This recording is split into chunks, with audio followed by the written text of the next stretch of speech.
아멘. 예, 감사합니다. 우리 곁에 계신 분들과 한번 인사했으면 좋겠습니다. 잘 오셨습니다. 예, 만나서 반갑습니다. 예. 한 번 더 할까요? 오늘도 은혜 많이 받으십시오. 오늘도 은혜 많이 받으십시오. 네. 드라마나 뭐 영화 이런 것들 보면 특별히 사랑과 관련하여서 이렇게 이야기를 할 때에 너는 내 운명이다. 뭐 이런 말을 하는 것을 혹시나 들어보셨습니까? 그런 거 얘기할 때는 운명이라고 말하는데 또 우리가 살아가면서 그 운명과 관련하여서는 운명은 개척하는 거고 만드는 거지 이런 말을 하곤 합니다. 그런데 목사가 설교를 시작하면서 무슨 운명 이런 이야기를 하냐, 성경에 무슨 운명 이런 이야기가 있는가, 운명이란 말은 나오지 않습니다만 여러분들 어떻습니까? 제가 질문을 이렇게 해보죠. 여러분은 운명을 믿으십니까? 어떠실 것 같아요? 믿는다 그러면 오른쪽 눈을 윙크로, 난 안 믿는다 그러면 왼쪽 눈을 윙크로 한번 해보실까요? 시작. 여러분은 문명을 믿으십니까? 예, 모르겠습니까? 이런 거는 교회에서는 어울리지 않는 것 같습니까? 예, 그렇다면 오늘 이야기가 어쩌면 이 운명에 대한 우리의 생각은 어떨까 하는 생각을 하게 되지 않을까 해요. 왜냐하면 여러분, 운명이라고 하는 것은 우리의 이 목숨, 우리의 생명을 이렇게 뭔가 운행한다, 뭔가 이렇게 이끌어간다 라는 것이거든요. 뭔가 정해진 것이 있고 그 정해진 쪽으로 우리가 이렇게 가야 되는 것 같은 그런 것을 운명이라고 말하지 않습니까?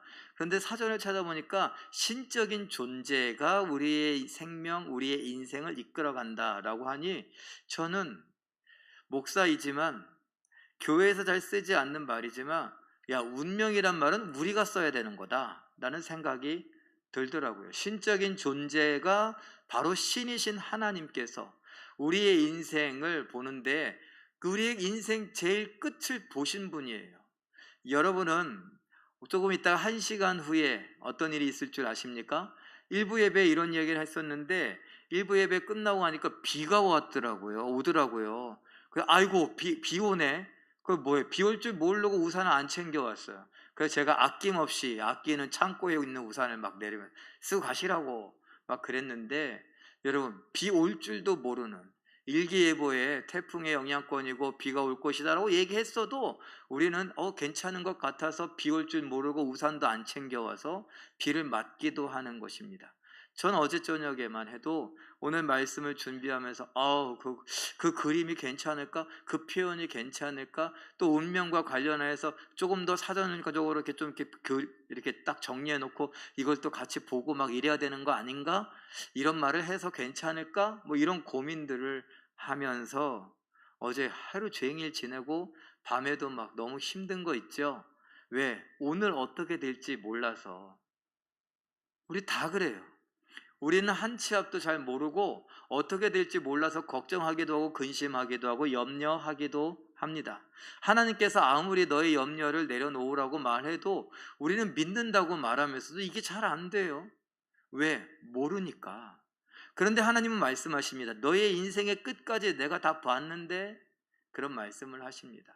그렇다면 내 인생의 끝을 알고 계시고 내 인생의 끝을 계획해 놓으시고 그 계획한 것을 이끌어 가시는 하나님이 있다면 운명이라는 말은 어쩌면 우리에게 가장 잘 어울리는 말일지도 모릅니다. 운명이 좀 거시기하다 그러면은, 자, 여러분, 제가 다음 그림으로 질문해 보죠. 여러분의 사명은 무엇입니까? 요게 얄궂게도 명자가 운명할 때 그 명자와 사명할 때 그 명자가 똑같아요. 한자로. 뭐 뜻이 조금 다르겠죠. 명령한다라는 말이 있겠고 또 목숨 명이다. 근데 같은 글자를 쓰더라고요. 자, 어쨌건 제가 워드플레이처럼 이렇게 이야기를 시작을 했지만 이것이 연결이 되어지기 때문에 이런 이야기를 한 것입니다. 여러분의 사명은 무엇입니까? 저에게 사명을 묻는다면 저는 목사로서 하나님께서 맡겨주신 일들을 하는데 특별히 말씀을 잘 연구해서 잘 생각해서 잘 가르치는 것, 이것이 제 사명이지요. 그런데 그림을 한번 볼까요? 여러분 알고 계시는 아브라함, 모세, 다윗, 베드로, 바울 요 5사람 이 정도는 다 알 거다고 제가 생각했기 때문에 썼는데 제 그림 지워주시고요. 자 보세요. 몇 사람이라고요? 5사람. 누구누구? 이게 수련회 가서 이런 거 퀴즈 하면 어떡하려고. 아브라함, 모세, 다윗, 베드로, 바울 이렇게 5사람이에요. 자 그런데 아브라함은 갈대 우르에서 달신을 만드는, 난나라고 하는 달신을 만들면서 그 우상 숭배하면서 그걸로 돈 벌어 먹고 살던 사람이에요. 근데 하나님을 알지도 못하는데 그 사람이 나는 믿음의 조상이 될 거야 이런 생각을 했었을까요? 하나님을 알지도 못하는데 그런 사람을 하나님은 야 너의 운명은 믿음의 조상이야. 진짜 살고 보니 믿음의 조상이 됐어요. 여러분 모세는요 버려진 아이였는데 왕궁에서 거기서 야 이제 내가 출세했나 보다, 왕궁에서 왕자가 됐나 보다. 그런데 거기서 도망쳤어요. 도망자, 현상수배에 걸려서 40년 동안이나 미디안 광야에서 양을 치던 목자였습니다. 내가 이렇게 죽을 줄, 내 운명, 내 팔자가 그렇지 뭐 아마 그럴 수 있었던 그 상황에 하나님께서 그에게 뭘 맡기셨어요? 너는 다시 애굽으로 돌아가서 애굽에서 고생하고 있는 장정만 60만 명, 약 200만 명이 넘는 240여만 명을 이끌어내라. 민족의 지도자가 되게 하셨어요. 꿈도 못 꿨어요. 왕국에 있을 때에도 바로라고 하는 왕이 있었기 때문에 꿈도 못 꿨던 일이었어요. 미디안 광야에선 택도 없는 일이었죠. 다윗, 그는 막내로 자라나서 그의 인생은 정해져 있는 것처럼 보였어요. 막둥이로 7이나 되는 형들을 바라보면서 뭐예요? 아버지의 사랑이나 받으면, 관심이나 받으면 다행이지 그러면서 늘 목자로서 양들을 치며 한가로의 양을 치면서 노래 부르는 것, 이것이 내 운명이라고 생각했어요. 그런데 그는 하나님께서 무엇을 삼으셨어요? 민족의 왕이요 또 예수님의 모형으로 만드셨어요. 베드로, 그는 어부로 태어나서 어부로 죽을 줄만 알았습니다. 나는 이곳을 떠날 수 없다고 생각했습니다. 그는 평생 어부였습니다. 그런데 그가 예수님을 만나서 사람 낚는 어부요 예수님의 수제자가 되었습니다. 그럴 줄이라고는 생각도 못했죠. 더한 사람이 있어요. 사울이라고 하는 사람, 나중에 바울이 됐는데 이 사울이라는 사람 이름은 바꿀 수 있죠. 그런데 그 사울은 자기의 운명은 뭐라고 했습니까? 저 이단과 같은 예수를 믿는 사람들, 그 사람들을 다 씨를 말려갖고 내가 다 하나님의 이름으로, 율법의 이름으로 처단하고 예수의 예자도 못 꺼내게 하겠다. 그런 열심과 그런 꿈을 갖고 있었는데 그가 핍박하던 예수를 전하는 복음 증거자요, 지구 반바퀴 되는 4,000km를 여행하면서 예수의 복음을 전하는 자가 되었다. 꿈도 못 꿀 일이었습니다. 그런데 하나님은 그들에게 그들의 인생 끝을 이미 다 보셨기에 그들의 인생을 이끌어 가셨습니다. 다시 말하면, 지금식으로 말하면 아브라함의 운명은 믿음의 조상이요, 모세의 운명은 민족의 지도자요, 다윗의 운명은 예수 그리스도의 모형과 동시에 이스라엘의 아름다운 멋진 왕이요, 하나님을 찬양하는 왕입니다.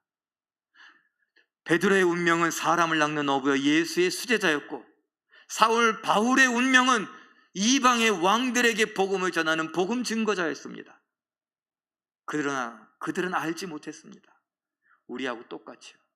그리고 오늘 예레미야도 똑같았습니다. 하나님께서 예레미야를 부르실 때에 예레미야 그 상황을 한번 보는데 하나님께서 이렇게 말씀하십니다. 1장 5절 말씀 함께 읽어봅니다. 시작. 내가 너를 모태에 짓기 전에 너를 알았고 내가 배에서 나오기 전에 너를 성별하였고 너를 여러 나라의 선지자로 세웠노라. 아멘. 세웠노라, 이 말은 다시 보니까 임명했다라고 하는 말과 같습니다. 자, 그러면 생각해 보세요. 모태에 짓기 전에, 그러면 정자와 난자가 생겨나기도 전에, 수정이 되기도 전에, 임신이 하기도 전에 하나님이 뭐 했다고요? 우리를 아셨대요. 그리고 태어나기 전에 뱃속에 있을 때 우리를 구별하셨대요. 그리고 우리를 어떻게 했다고요? 여러 나라의, 이 예레미야를 우리나라의 여러 나라의 선지자로 세웠노라, 임명했노라. 하나님이 예레미야의 끝을 보신 거예요. 예레미야, 너는 선지자다. 너의 운명은 선지자다. 이렇게 말씀하시는 것입니다. 그래서 예레미야가 참 황당하죠. 대답합니다. 1장 6절 말씀 읽어보죠. 시작. 내가 이르되 슬프도소이다. 주 여호와여 보소서, 나는 아이라 말을 할 줄을 알지 못하나이다 하니. 하나님 앞에 슬픕니다. 하나님, 아니 저에게 선지자라니요, 가당치도 않습니다. 저는 말할 줄 모르는 어린아이와 같습니다. 이렇게 말합니다. 어떤 학생이 저에게 와서 이런저런 이야기를 하는 경우에 저는 사람들하고 이렇게 대화하는 게 좀 어렵습니다. 어떤 집사님도 그런 이야기를 하더라고요. 저는 성인이 되었지만 성인이 된 사람들과 이야기를 하는 것이 사실 어렵습니다. 이런 이야기를 하더라고요. 지금 꼭 그런 거예요. 하나님, 저는 다른 사람들하고 말하는 게 참 어렵습니다. 저는 내성적이고요, 저의 의견을 잘 표현하지 못하고요, 말을 또박또박 잘 하지도 못하고, 말을 하려고 그러면 좀 떨리고 긴장이 돼서 손이 막 이렇게 떨리고 손을 막 이렇게 잡아야 되는데 어떻게 하죠? 이렇게 말하는 것이에요. 이건 점잖게 이야기한 거예요. 모세는요 더 했습니다. 출애굽기 4장 10절 13절 읽어봅니다. 시작. 오 주여, 나는 본래 말을 잘하지 못하는 자니이다. 주께서 주의 종에게 명령하신 후에도 역시 그러하니 나는 입이 뻣뻣하고 혀가 둔한 자니이다. 오 주여, 보낼 만한 자를 보내소서. 이 말은 뭐예요? 저는 말 잘 못하는데 가서 어떻게 민족을, 저 많은 사람들을 설득하고 바로를 어떻게 설득합니까? 천만에 만만해. 하나님, 사람 잘못 고르셨습니다. 하나님, 사람 잘못 보셨습니다. 하나님은 실수하시는 분이라고 그랬습니까? 하나님은 실수하지 않으신다 그랬습니다. 실수하지 않으시는 하나님을 향하여서 모세는 뭐라 그래요? 하나님, 실수하셨어요. 다른 때 몰라도 저의 요 상황은 실수하셨네요. 잘못 고르셨습니다. 다른 사람, 보낼 만한 사람을 보내십시오. 이렇게 이야기하는 겁니다. 하나님께 대하여서. 예레미야에게 하나님의 대답은 이렇습니다. 1장 7절 말씀 읽어봅니다. 시작. 여호와께서 내게 이르시되 너는 아이라 말하지 말고 내가 너를 누구에게 보내든지 너는 가며 내가 네게 무엇을 명령하든지 너는 말할지니라. 아멘. 쉽게 말해볼까요? 이거예요. 핑계대지 마. 그 이유 말 같지도 않은 얘기하지도 마. 이런 얘기입니다. 모세에겐 뭐라고 그랬어요? 보낼 만한 사람을 보내라고 그러니까 하나님께서 이 녀석, 누가 입을 만들었느냐? 너 입은 누가 만들었느냐? 내가 만들었는데 네가 그걸 판단하고서 나는 입이 뻣뻣하고 말을 할 줄 모르니까 사람들을 바로를 설득하거나 민족을 이끌고 출애굽할 수 없다고 그런 소리를 하느냐? 아까 저에게 그런 얘기를 했다는 학생이라면 네 입은 누가 만들었느냐? 너의 성격은 누가 만들었느냐? 나 아니냐, 나? 천지를 창조한 하나님, 내가 너를 실수하지 않고 만들었는데 너는 학생이 되어서, 너는 집사가 되어서, 너는 성인이 되어서 말을 할 줄 모르고 사람들과 관계가 어렵다고 하고 사람들을 못 만났다고 해도 그렇게 말을 하느냐? 이렇게 이야기하시는 거예요. 핑계대지 말아라. 내 솜씨를 네가 판단하지 말아라. 그렇게 말씀하시며 내가 가라는 곳으로 가고 내가 명령하는 것을 말해라. 넌 선지자다. 내가 너를 선지자로 운명지었다. 네 끝은 선지자로 죽는 것이다. 네가 아무리 발버둥 쳐봤자 너는 믿음의 조상이 될 것이고, 너는 아무리 발버둥 쳐봤자 너는 민족의 지도자가 될 것이고, 한 나라의 왕이 되는데 완전한 하나님을 찬양하는 예수 그리스도의 모형이 될 것이며, 너는 사람 낚는 어부로서 예수의 제자가 될 것이고, 너는 민족을, 많은 이방을 하나님께로 돌아오게 하는 복음 증거자가 될 것이다. 내가 봤다. 이렇게 말씀하시는 것입니다. 아까 예레미야에게 뭐라고요? 너가 뱃속에 만들어지기도 전부터, 네가 뱃속에 있어서 태어나기도 전부터 나는 너를 보고 알았고 나는 너를 구별하였고, 성별 그래갖고 남자냐 여자냐 이게 아니에요. 거룩하게 구별했다는 것이에요. 그리고 내가 너를 선지자로 그때 봤다.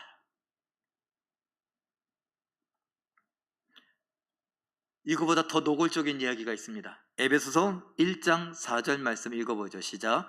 곧 창세전에 그리스도 안에서 우리를 택하사. 언제요? 창세전은 언제예요? 몇 년도예요? 그거 모르죠. 세상이 있기도 전부터, 세상을 만들기도 전부터 하나님은 우리를 보시고 아시고 좋아하시더니 우리를 택하셨대요. 믿어지십니까? 대단한 믿음들이세요. 여러분, 우리가 내가 이게 참 믿기가 힘드네. 아니, 내가 있기도 전에 어떻게, 태어나기도 전에 그것도 혹시나 그럴 수 있어. 그런데 이게 정자와 난자가 수정이 되기도 전부터, 아니 더 나아가서 세상이 있기도 전부터, 무슨 말도, 내가 없는데 어떻게 나를 알아? 내가 없는데 어떻게 나를 구별해? 내가 없는데 나를 어떻게, 내 운명을 이렇게 정해놓고 나를 선지자로, 나를 제자로, 나를 왕으로, 나를 지도자로, 나를 목사로, 택도 없는 소리 아니냐고. 그럴 수 있습니다. 자, 그런데 생각을 조금 바꿔보죠. 내가 짐작하고, 내가 예상하고, 내가 생각하고, 내가 이해할 수 있는 존재, 내가 이해하는 범위 안에서 일하시는 하나님, 그게 하나님이십니까? 여러분이 믿고 따를 만하다면 여러분의 생각을 좀 뛰어넘어야 되는 거 아니에요? 내가 사고하지만 내 사고의 한계를 넘어설 수 있는 분이 내가 존경할 만한 분이고 내가 믿을 만한 분 아닙니까? 여러분, 인생을 살아가면서 어떤 기술을 배웠다 그러는데, 이 기술을 하다가 잘 안 돼요. 그런데 진짜 기술자를 만났어. 그럼 어떻게 돼요? 우와, 이걸 어떻게 하냐고, 존경스럽다고. 그러지 않습니까? 아이들이 게임을 한다라고 하는데, 그 게임을 하는데 이 게임이 안 넘어가요. 이게 뭐 좀 넘어가야 되는데 자꾸 여기서 죽어요. 그런데 어떤 형이 와갖고 내가 도와줄게. 그들이 딱 하더니, 자, 봐, 이거 어디서 이렇게 하는 거거든. 막 현란한 손놀림으로 막 이렇게 하더니 그걸 넘어갔어요. 우와! 세상에 그런 말이 있습니다. 축구장에 가면 축구 잘하는 사람이 형이고, 농구장에 가면 농구 잘하는 사람이 형이고, 또 야구장에 가면 야구 잘하는 사람이 형이라고, 헬스장에 가면 헬스 잘해갖고 막 근육이 멋있고 막 이렇게 딱 이런 사람이 형이라고. 뭐예요?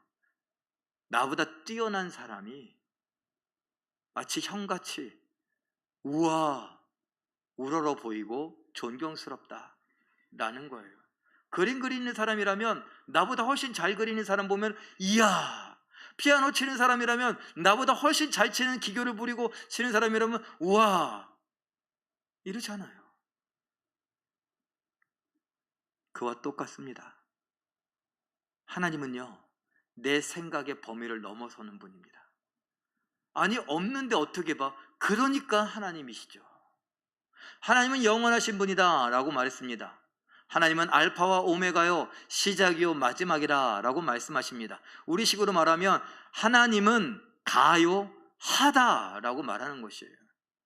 하나님은 A요 Z다 라고 말하는 거예요. 그렇기 때문에 왜 그런 이야기를 하느냐? 하나님은 시간에 구애받지 않는다라는 거예요. 우리는 내일 일을 모릅니다. 아까 1시간 이후의 일도 모른다라고 했던 것처럼 똑같아요. 그런데 하나님은요, 시간에 구애받지 않기 때문에 통째로 한 번에 보십니다. 여러분, 가끔 그런 이야기가 나오죠. 요즘에 사람들 중에 초인적인 능력을 갖고 있는 사람들에 대한 드라마나 영화들을 혹시 보십니까? 그러면 그들은 천재를 넘어서서 초인이기 때문에 막 한 번 본 것들을 기억하는데 막 화면이 막 넘어갑니다. 거기에서 필요한 것들을 딱 찾아내갖고 이 사람은 어디에 사고 뭘 입고 특징이 뭐고 이런 것들을 막 이야기합니다. 대단한 것 같죠? 그런데 하나님은 찾을 필요도 없어요. 그냥 아세요. 생각할 필요도 없어요.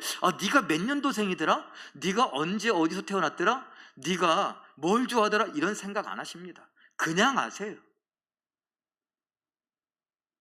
지금 만약에 저를 보신다면 제가 언제 태어났는지, 어떻게 태어났는지, 어디에서 어떤 모습으로 태어났는지, 그리고 동시에 저의 초중고 대학교 생활을 다 보시고, 그리고 지금의 모습뿐만 아니라 내일의 모습, 수련회 가서 뭘 하고 있을지, 아니면 내년의 모습, 또 제가 언제쯤 죽을지 하나님은 다 보고 알고 계신다라는 것입니다.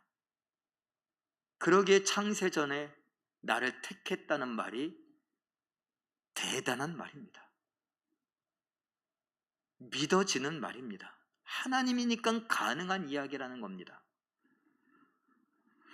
에베소서 1장 4절의 말씀을 현대어 성경이라고 하는 것은 이렇게 번역을 했는데, 한번 읽어볼까요? 시작. 하나님께서는 이 세상을 창조하시기 전에 이미 그리스도를 통해 이룰 일을 정하시고 우리를 하나님의 것으로 택하셨습니다. 그리고 우리를 친히 보시기에 한 점 흠이 없는 거룩한 사람으로 만들려고 작정하셨습니다. 하나님 앞에 서 있는 우리는 그분의 사랑 속에 쌓여 있는 것입니다. 아멘. 하나님께서 그리스도를 통해 이룰 일, 이미 그 이룰 일을 보셨고 정하셨습니다. 그래서 우리를 택하셨습니다. 무엇으로? 하나님의 것으로 택하셨습니다. 그런데 가장 밑줄에 있는 게 제 가슴에 와닿아요. 뭐라 그랬습니까? 그분의 사랑 속에 쌓여 있는 것입니다. 하나님 앞에 서 있는 우리는 그분의 사랑 속에 쌓여 있는 것입니다. 여러분, 제가 이것에 왜 집중하느냐? 하나님은 오늘 우리의 인생을 여기에 있게 하기 위하여서 우리에게 굉장히 애를 쓰셨다라는 거예요. 여러분, 자녀를 키워보시는 분들 아시죠? 자녀를 키울 때에 얘가 잘 되기 위해서, 예를 들어 대학에 보내기 위해서, 직장에 보내기 위해서, 또 결혼을 시키기 위해서 여러분들 애지중지하지 않았습니까? 내가 먹을 것도 먹지 않고 내가 입을 것도 입지 않고 나는 소홀히 하면서 이 아이들이 잘 자라가기를, 정말 보란듯이 잘 커기를 바라면서 정말 학원에 보내고 과외도 시키고 뭐 공부도 하고 좋은 말도 해주고 뭐 놀러도 가기도 하고 이것저것 구경시켜주기도 하고 그랬습니다. 나는 못했어도. 그게 뭐예요? 지금 우리의 인생은 우리 부모님들이 우리를 향하여 사랑을 쏟아부어서 우리를 자꾸 애지중지해서 여기까지 온 것처럼 보여집니다. 자, 그런데 똑같은 얘기예요. 하나님은 그러셨다는 거예요. 그런데 이게 언제부터 시작됐어요? 언제부터요? 창세전부터. 이 말은 뭘까요? 창세전부터 하나님은 유광진이를 아셨습니다. 자, 유광진은 아셨는데 제가 여러분들에게 설명하기 위하여서, 유광진이 이 땅에 있게 하기 위하여서 저희의 부모님을 하나님은 애지중지하셨습니다. 왜? 유광진이 여기에서 이렇게 있기 위하여서. 근데 저희 아버지 어머니만 이렇게 있는 줄 알았더니 저희 아버지 어머니뿐만 아니라 여러 친척들도 있을 것이고, 아버지 어머니를 있게 하신 할아버지 할머니, 그 할아버지 할머니를 있게 하신 또 부모님들도 계속 이렇게 올라간다라는 것이에요. 누구를 위해서? 오늘 저를 위해서, 저 한 사람을 목사 만들기 위해서 하나님은 그렇게 애를 쓰셨다는 겁니다. 저희 부모님도 애쓰셨어요. 저는요, 태어나면서부터 본 게 목사예요. 저희 아버지가 목사예요. 처음엔 전도사였죠. 근데 그때는 뭐 애기인데 전도사가 뭔 줄 알아요? 한가 본 것은 검은 가방을 메고, 가방을 이렇게 서류 가방 같은 거 들고 학교를 가세요. 뭔 아빠가 학교를 가나? 그때 어린 기억에 그게 이제 신대원에 가신 거예요. 그 신대원에 가셨었어요. 그래서 학교를 하고 이제 왔더니 목사가 됐죠. 그래서 제가 뭔가 생각할 나이가 됐을 때는 이미 목사님이셨어요. 그리고 제가 어릴 때부터 뭐라 그랬냐? 엄마, 아빠, 저는 아빠 같은 목사가 될 거예요. 그게 제 꿈이었어요. 예레미야 같이 고민하지 않아도 됐어요. 그냥 본 게 그거라. 천만 다행이죠. 자, 그런데 여러분들도 기억하시는 분 계시겠지만 제가 어릴 때 중학교 1학년 때인 것 같아요. 저희 아버지와 의논하고 여기 강단에, 이 장단은 아니지만 강단에 서서 여러분들 앞에서 서원했어요. 이 아이를 마치 아브라함이 이삭을 바치듯이 하나님이 이 아이를 하나님께 드리오니 하나님께서 이 아이를 사용해 주십시오. 뭐 이랬습니다. 그런데 제가 중학교에 들어가서 이렇게 보니까 서대문 중학교에 야구부가 있는 거예요. 저 그때 야구를 되게 좋아했어요. 아빠, 저 야구부하고 들어가서 야구 선수 하고 싶어요. 뭐 했는데? 목사 하겠다고 서원했는데 야구 선수 하겠대요. 근데 조금 더 지났어요. 그것도 지나갔어요. 지나가고 나서 아빠, 저 과학고등학교 갈래요. 그래서 과학자들 폼나잖아요. 하얀 가운 딱 입고 저도 실험 딱 해서 이 국가의 과학을 발전시키기 위해서 제가 열심히. 조금 더 지나서는요, 아빠, 저 선생님 하고 싶어요. 애들하고 노는 게 너무 재밌는데 애들 진짜 잘 가르치는 좋은 선생님 되고 싶어요. 조금 더 있다고, 아빠, 저 육군사관학교 갈래요. 저 진짜 멋있는 군인이 되고 싶어요. 막 그랬더니 그때마다 뭐라 그랬게요? 저희 아버지가 쓸데없는 소리 하고 있어. 너 목사 한다며. 목사하는데 무슨 야구 선수고, 목사하는데 무슨 과학자고, 목사하는데 무슨 선생님이고, 목사하는데 무슨 군인이 된다. 야, 씨. 그랬어요. 저희 아버지가, 저희 어머니가 하나님 앞에 드린다고 하고서 목사 만들려고 애지중지하셨다고요. 막 이렇게 그렇게 하면 안 돼, 이렇게 하면 안 돼, 막 이러셨다고요. 근데 하나님이 그러셨어요. 제가 태어나서 지금까지 지금 51년을 살면서 51년을 살아가는 동안에 그렇게 하신 것 넘어서서 하나님은 저를 목사 만들고 여기에 있게 하기 위해서 저희 아버지도 애지중지하시고 저희 어머니도 애지중지 그래 그러셨다는 거예요. 저희 아버지 어머니가 있기 위해서는 할아버지 할머니, 증조 할아버지 증조 할머니, 고조 뭐 그냥 모르겠어요 그냥. 그런데 여러분 따지고 올라가다 보니까 그 시작이 어디예요? 시작이 아담, 하와. 제가 왜 이런 말 하냐면요, 여러분들 요즘에 그런 얘기들 사람들 많이 해요. 유전자 검사예요. 염색체 검사. 유전자 검사 왜 해요? 내가 어떤 사람인가, 내가 이 친자 확인 이게 아니라 그 유전자 검사를 잘 해보잖아요. 저도 유전자 검사를 해보면 좀 비싸서 그런데 지금 하고 싶은 마음이 있어요. 저는 어떤 피가 섞였을까 이거예요.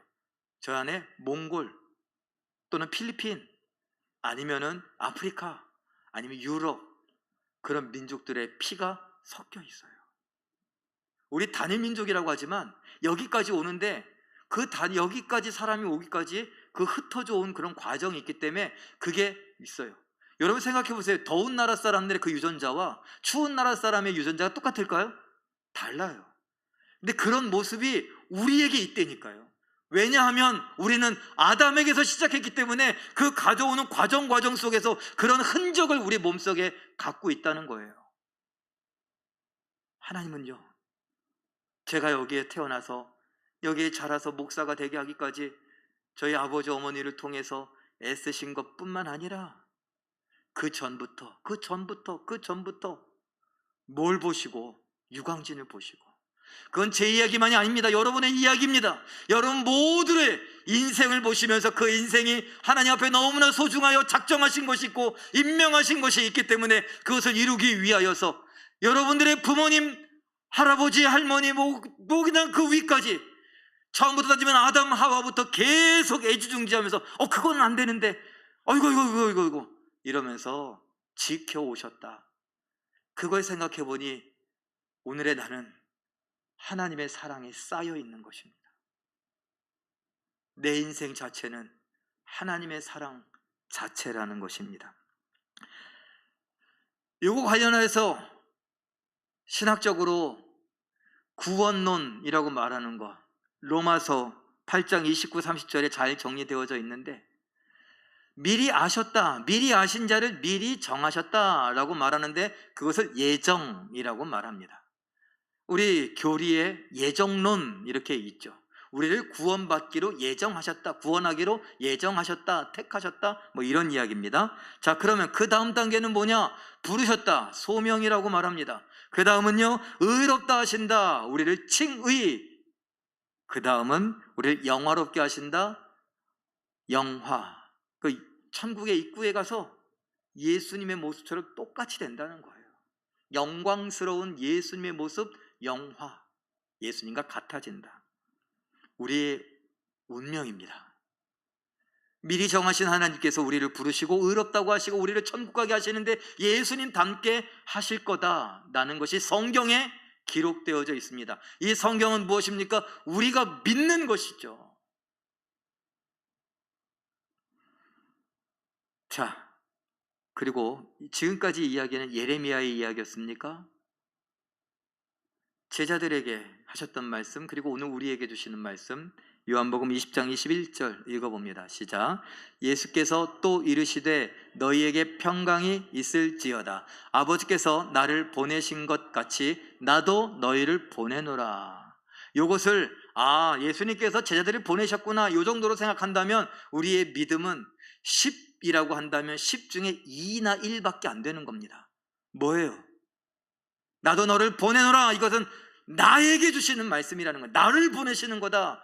이것을 향하여서 사도행전 9장 15절에 사울을 향하여 바울을 향하여 뭐라고 했습니까? 택한 나의 그릇이다 라고 했어요.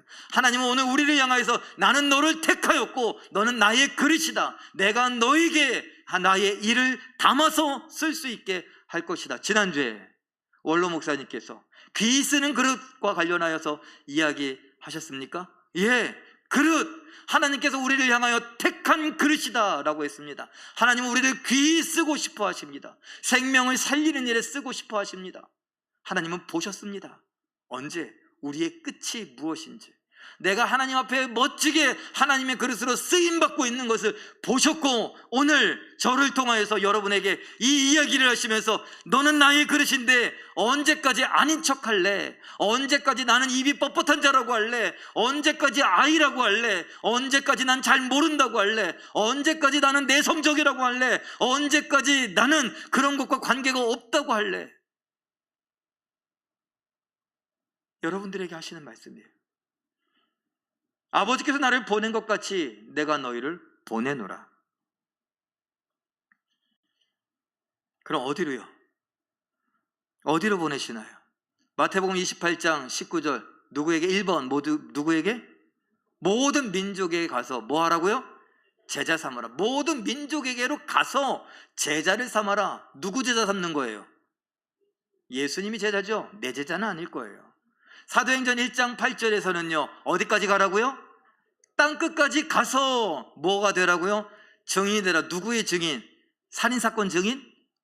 아니에요. 예수님의 증인. 같은 말이잖아요. 땅끝까지 가야 모든 민족을 만나는 거죠. 예수 그리스도의 증인이 되면서 그를 제자 삼는 거죠. 나와 같은 증인이 되게 하는 거죠. 그래서 여러분들에게 소개하지 않습니까? 다음 그림 보죠.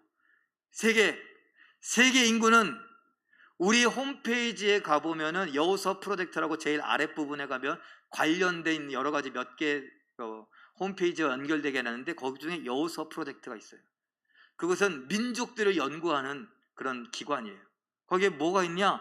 거기에 보니까 세계 인구가 지금 종족을 따져보니까 17,427종족이 세계에 있다는 거예요.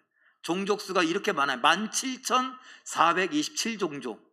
그리고 인구는 79억 1천만 명 정도 됩니다.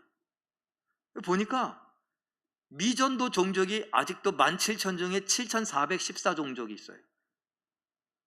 종족 수로 따져보니까 42.5%가 아직 예수님을 몰라요. 거기에 해당되는 사람들이 몇 명이냐? 예수님을 모르는 사람들이 몇 명이냐? 33억 4천만 명이에요. 42.3%. 그냥 말하면 둘 중에 한 명은 아직 예수님을 모른다는 거예요. 사도 바울이 그렇게 예수의 증인이 되어서 4,000km 이상을 여행하면서 복음을 증거했었는데 그의 후예들은 뭐 했어요? 오늘 우리들은 뭐 했어요? 왜 복음이 더 가지 않죠? 왜 고작 2000년 동안 인구의 50%도 예수를 모릅니까? 이거는 예수를 아냐 모르냐, 믿느냐가 아니라 아냐 모르냐. 모른다는 게 42.3%예요. 우리나라는 어떨까요? 다음 그림에 나와 있어요. 전체 인구 5,125만 명 중에 16.36%가 기독교래요. 조금 더 수치가 많은데 그건 이단 사이비 다 합쳐서. 그럼 복음적인 교단의 기독교는 16.36%. 따지고 보니까 10명 중에 8명은 아직 예수 안 믿는다는 거예요. 그런데 놀라운 얘기 해볼까요? 예수님을 들어보지도 못한, 대한민국에 살면서 예수님을 들어보지도 못한 사람이 5만 명이 넘는데요. 그들에게 가야죠. 너무 멀리 간다고요? 그럼 홍제동 생각해보죠. 제가 어제 조사해봤습니다. 서대문 구청 안에 들어가서 자료실을 뒤져보니까 2022년 올해 6월 30일 기준으로 홍제 1동의 주거 인구가 23만 4천 명, 홍제 2동이 13만 5천 명, 홍제 3동이 17만 7천 명, 합이 따져보니까 55만 명. 이들에게 복음을 전해야죠. 땅끝까지 가라고. 야, 너무나 힘든 얘기예요. 그래서 제가 우리 동네까지 이야기했어요. 우리의 사명 이야기했는데 한번 다시 화면을 보고 읽어보죠. 우리의 사명 읽어봅니다. 시작. 내 운명, 내 사명은 예수님의 구원, 사랑을 전하고 알려주는 것입니다. 이거예요. 내 운명은 예수님의 증인이에요. 내 운명은, 여러분 생각해 보세요. 여러분 예수 믿으십니까? 천국 가기를 원하십니까? 천국 간다고 믿으십니까? 그게 운명이에요. 내 운명은 천국 가는 거예요. 그런데 천국 가는 것만 운명이라고 말하고 예수 믿음으로 인해서 내가 증인되고 내가 제자되고 내가 예수를 전도하는 복음 증거자가 된다는 건 그건 내 운명에서 빼실 겁니까? 구원과 제자됨, 구원과 복음 증거자, 이거는 세트라고요. 묶여 있는 거예요. 아, 이거 빼면 안 될까요? 안 빼지는 거예요.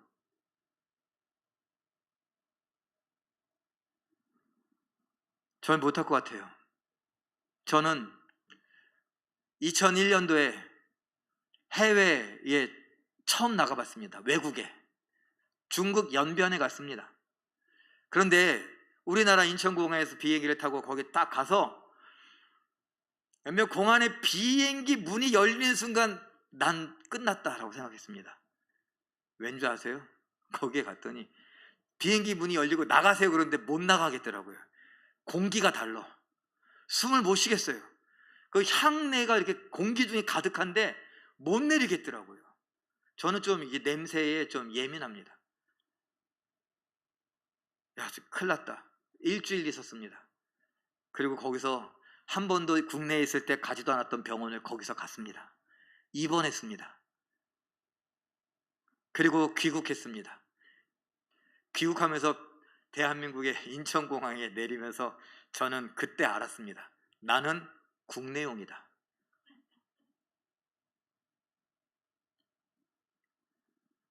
그런데 하나님의 뜻은 모르죠. 하나님이 제 끝을 보셨는데 저는 국내용이라고 생각하고 난 여길 벗어날 수가 없습니다.